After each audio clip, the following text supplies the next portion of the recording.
Hello everyone, welcome to my YouTube channel special academy. आप सभी का हमारे इस चैनल पर स्वागत है। तो आज हम डिस्कस करेंगे हिंदी इंटरव्यू, जिसे हम भेंट वार्ता के नाम से भी जानते हैं। तो सबसे सबसे पहले आइए जान लेते हैं कि हिंदी इंटरव्यू होता क्या है। इंटरव्यू को हम कहते क्या हैं। देखिए, इंटरव्यू को हम साक्षात्कार भी कहते हैं। और भेंट वार्ता यानी साक्षात्कार समाचार संकलन का एक प्रभावी तरीका है, और इसका उपयोग जो है तो विशिष्ट प्रकार के समाचारों के लिए विशेष रूप में प्रयोग किया जाता है। देखिए, जो साक्षात्कार है व्यक्ति अभिव्यक्ति का एक सशक्त माध्यम है। यह विधा भेंट वार्ता यह विधा जो है तो भेंट वार्ता, इंटरव्यू, बातचीत या भेंट के रूप में काफ़ी लोकप्रिय है। तो देखिए, जो साक्षात्कार होता है वो अलग अलग उद्देश्यों के लिए लिए जाते हैं, और उद्देश्य के अनुसार जो है तो साक्षात्कार की प्रक्रिया भी अलग अलग होती है। जैसे साक्षात्कार कई प्रकार के होते हैं, जैसे कार्मिक चयन के लिए हो गया।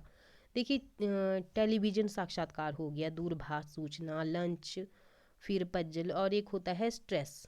तो देखिए, स्ट्रेस साक्षात्कार भी होता है। तो देखिए, स्ट्रेस जो साक्षात्कार है वो क्या होता है। इसका जो उद्देश्य होता है ये देखना होता है कि जो दबाव है, दबाव की स्थिति में आप कैसा व्यवहार करते हैं। ये जो है तो स्ट्रेस इंटरव्यू में देखा जाता है। तो चलिए अब स्टार्ट करते हैं हमारा पहला प्रश्न। तो देखिए, हिंदी इंटरव्यू से संबंधित हमारे ये प्रश्न हैं आज के। तो पहला प्रश्न है हमारे पास, भेंट वार्ता का जन्म किस काल में हुआ। तो देखिए, यहाँ पर ऑप्शन दिए गए हैं, रीतिकाल, भारतेंदु युग, द्विवेदी युग और छायावादी युग। तो भेंट वार्ता का जो जन्म है वो हुआ है भारतेंदु युग में। ऑप्शन हमारा यहाँ पर बी सही हो जाएगा। देखिए, अगर बात करें हम भारतेंदु युग की, तो भारतेंदु युग जो है तो आधुनिक हिंदी काव्य के प्रथम चरण को कहा गया है। आधुनिक हिंदी काव्य का जो यहाँ पर प्रथम चरण है उसको भारतेंदु युग कहा गया है। और इस काल में निबंध, नाटक, उपन्यास तथा कहानियों की इसमें रचना की गई है। और इस काल को नवजागरण काल की संज्ञा भी दी गई है। कैसी संज्ञा? तो नवजागरण काल की संज्ञा भी इस युग को दी गई है। और इस काल के प्रमुख कवि और लेखक हैं, जैसे भारतेंदु हरिश्चंद्र हो गए, प्रताप नारायण मिश्र, राधा कृष्ण दास, अंबिका दत्त व्यास, ठाकुर जगमोहन सिंह और बालकृष्ण भट्ट, देवकी नंदन खत्री और किशोरी लाल गोस्वामी। ये सब कौन है? तो भारतेंदु युग के जो प्रमुख कवि और लेखक हैं। और हमें बहुत बार इनमें से प्रश्न भी आता है कि कौन जो है तो इस काल का प्रमुख कवि और लेखक है। तो देखिए, भारतेंदु युग के कवियों की सबसे बड़ी साहित्यिक देन ये है कि केवल यही मानी जाती है कि उन्होंने कविता को रीतिकालीन परिवेश से मुक्त करके समसामयिक जीवन से जोड़ दिया है। ये सब क्या है? तो भारतेंदु युग की ये विशेषताएं हैं। अगर भारतेंदु युग की विशेषताओं की बात की जाए तो देखिए, विशेषताएं क्या क्या क्या हैं। तो देखिए, राष्ट्रवाद से प्रेम है, हास्य व्यंग्य की प्रधानता है, जनवादी विचारधाराएं हैं, और इसमें प्रकृति का वर्णन भी किया गया है। प्रकृति का इसमें वर्णन है। उसके बाद गद्य और उनकी अन्य विधाओं का विकास किया गया है। छंद विधान की इसमें नवीनता है, और भारतीय संस्कृति का गौरवगान इसमें किया गया है। ये सब क्या है? तो भारतेंदु युग की ये विशेषताएं हैं। बढ़ते हैं नेक्स्ट क्वेश्चन की तरफ। नेक्स्ट है हमारे पास, मैं इनसे मिला, भेंट वार्ता के लेखक कौन हैं। तो देखिए, इसके जो लेखक हैं वो हैं यहाँ पर पदम सिंह शर्मा कमलेश। ऑप्शन नंबर हमारा ए सही हो जाएगा। देखिए, अगर बात करें हम पदम सिंह शर्मा जी के बारे में, तो इनका जो जन्म है वो हुआ है 1876 में, और मृत्यु हुई है इनकी 1932 में। देखिए, ये जो पदम सिंह शर्मा जी हैं ये आर्य विचारक हैं, दार्शनिक, समीक्षक, संपादक, परोपकारी हिंदी साहित्यकार के प्रसिद्ध लेखक और समालोचक इनको माना जाता है। और हिंदी का सर्वोच्च पुरस्कार जो होता है मंगला प्रसाद पारितोषिक पुरस्कार जो होता है, उन्हें ही सबसे पहले दिया गया था। किसको? पदम सिंह शर्मा जी को मंगला प्रसाद पारितोषिक पुरस्कार जो है तो सबसे पहले इनको दिया गया था। और इन्होंने हिंदी साहित्य सम्मेलन प्रयाग के प्रधान पद को भी सुशोभित किया था। और ये द्विवेदी युग के गद्य लेखकों तथा समालोचकों में विशेष स्थान रखते हैं। ये सब इनके बारे में विशेष तथ्य थे जिनको आपको ध्यान में रखना है। बढ़ते हैं नेक्स्ट क्वेश्चन की तरफ। नेक्स्ट क्वेश्चन है, साक्षात्कार लेकर उसे पत्रिका में प्रकाशित करने वाले प्रथम व्यक्ति कौन है? तो देखिए इसका सही आंसर आएगा यहाँ पर बनारसी दास चतुर्वेदी। ऑप्शन हमारा यहाँ पर बी सही हो जाएगा। देखिए बात करें अगर हम बनारसी दास चतुर्वेदी जी के बारे में, तो पंडित बनारसी दास चतुर्वेदी प्रसिद्ध हिंदी लेखक और पत्रकार थे और ये राज्यसभा के सांसद भी थे। राज्यसभा के ये सांसद भी थे और उनके संपादकत्व में हिंदी में कलकत्ता से विशाल भारत नामक हिंदी मासिक निकला और पंडित बनारसी दास चतुर्वेदी जैसी सुधि चिंतन ने ही साक्षात्कार की विधा को पुष्पित और पल्लवित करने के लिए सर्वप्रथम सार्थक कदम बढ़ाए। देखिए अगर इनके जन्म की बात की जाए तो देखिए इनका जन्म जो हुआ है वो हुआ है 24 दिसंबर 1892 को, 24 दिसंबर 1892 को, और मृत्यु हुई है इनकी 2 मई 1985 को। और इनको एक पुरस्कार भी मिला है जिसका नाम है पद्म भूषण। बढ़ते हैं नेक्स्ट क्वेश्चन की तरफ। तो देखिए नेक्स्ट क्वेश्चन है यहाँ पर, बनारसी दास चतुर्वेदी द्वारा लिया गया साक्षात्कार रत्नाकर जी से बातचीत शीर्षक से किस पत्रिका में छपा था? तो देखिए ये छपा था विशाल भारत में। ऑप्शन हमारा यहाँ पर ए सही हो जाएगा और बहुत ही ज़्यादा इंपॉर्टेंट क्वेश्चन है और इसको आपको ध्यान में रखना है। बढ़ते हैं नेक्स्ट क्वेश्चन की तरफ। भेंट वार्ता की प्रथम स्वतंत्र पुस्तक कवि दर्शन के लेखक कौन है? तो देखिए प्रथम स्वतंत्र पुस्तक कवि दर्शन के लेखक कौन है? तो देखिए इसका सही आंसर आएगा यहाँ पर option number B, Beni Madhav Sharma जी।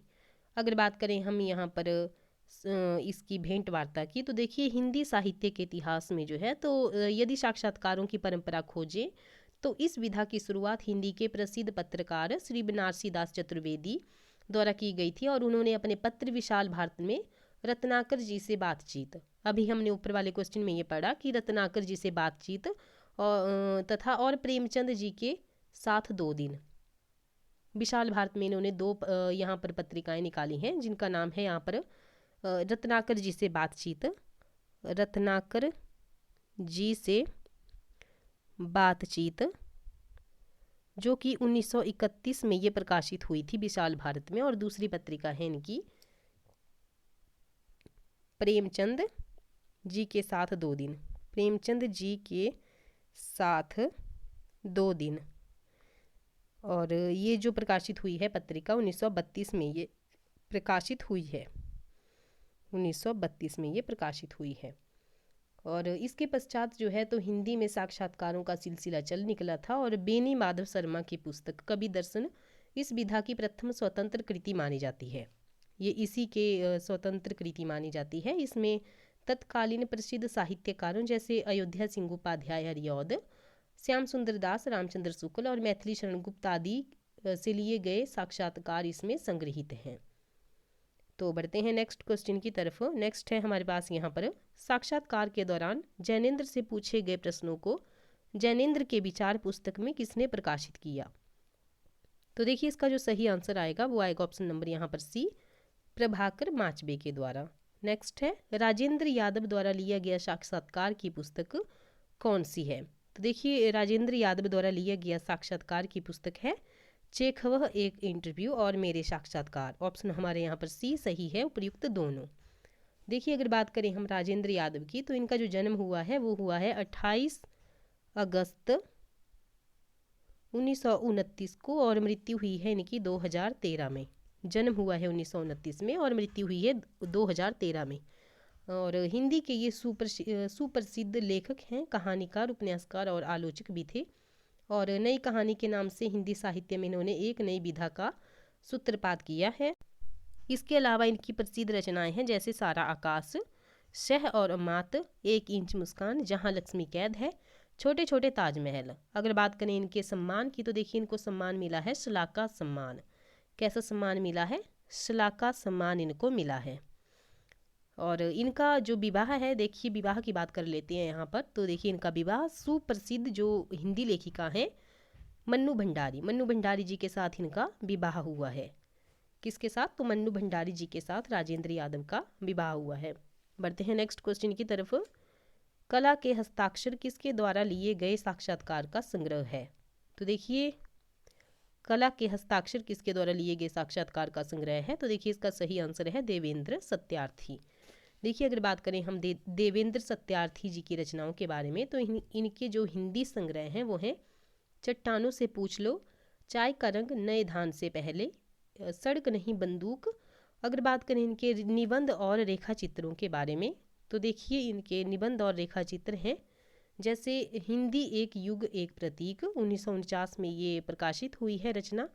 नेक्स्ट है रेखाएं बोल उठी, क्या गोरी क्या सांवरी, और नेक्स्ट है कला के हस्ताक्षर, और ये जो प्रकाशित हुई है ये हुई है प्रकाशित 1955 में। बढ़ते हैं नेक्स्ट क्वेश्चन की तरफ। तो देखिए नेक्स्ट है हमारे पास डॉक्टर नामवर सिंह द्वारा लिया गया साक्षात्कार कहना न होगा में संकलित है, इसका संपादन किसने किया है? तो देखिए इसका जो संपादन किया है वो किया है ऑप्शन नंबर यहाँ पर डी, समीक्षा ठाकुर ने। बढ़ते हैं नेक्स्ट क्वेश्चन की तरफ।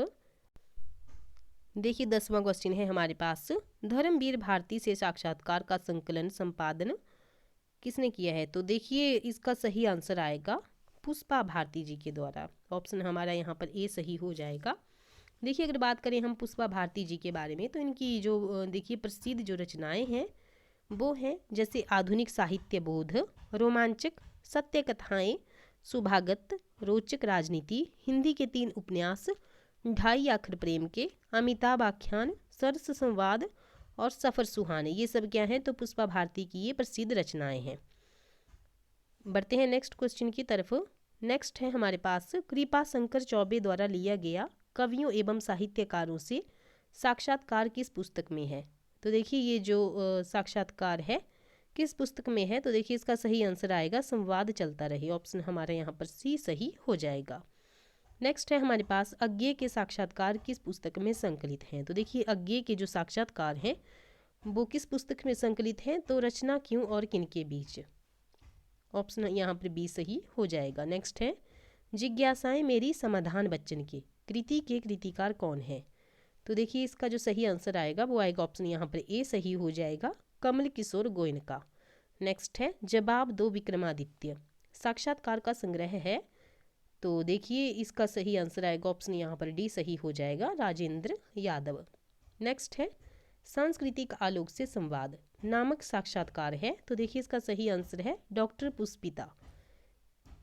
तो स्टूडेंट्स आज की हमारी इस वीडियो में इतना ही। अगर आपको हमारी ये वीडियो अच्छी लगी है तो वीडियो को लाइक ज़रूर करें।